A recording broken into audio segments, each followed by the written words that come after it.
salaam sama gars yi dal leen ak jàmm ci sama chaîne bu bees bi ci vidéo bi nag dama ci bëgg a won nan ngeen di def ba changer seen turu wifi bi parce que mën nga am wifi par exemple nga tudd tur boo xam ne tey ji neexu la nga bëgg koo changer dinaa leen won ci vidéo bi nan ngeen koy def ko nag lu yomb la da ngeen utiliser lii tudd Google Chrome mën ngeen ko télécharger fekkee amoo leen ko da ngeen dem Play Store rek ngeen bind Chrome soo leen ko télécharger ba noppi ngeen ubbi ko soo leen ko ubbee ngeen ñëw ci fi mu bind recherche fii recherche ngeen bës foofu noonu dina la wax nga bind léegi nag yow li ngay bind lii la 192.168.1.1 nga bind ko soo ko bindee nag nga valider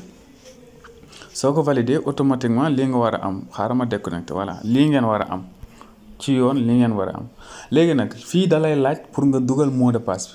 léegi mot de passe bi nag mi ngi sa modem mooy sa seen wifi bi ci ginnaaw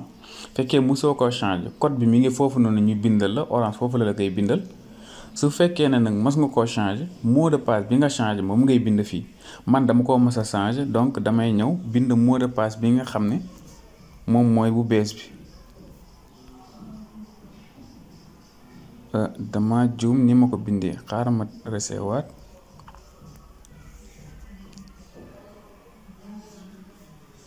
voilà léegi soo defee nii ba noppi dangay les mots de passe da ngay bind s'authentifier mooy affaire bu bële boobu foofu ngay bës voilà léegi nag nga bës fii ba pare nan ngay def da ngay ñëw ci fi ñu bind réseau local foofu ngay ñëw nga bës ko léegi soo ko bësee nga wàcc ba ci WLAN bii WLAN mooy W bi xaaral ma zoomé ko ngeen kën koo gis WLAN bii ngeen di bës soo leen ko bësee nag ngeen ñëw ci configuration bii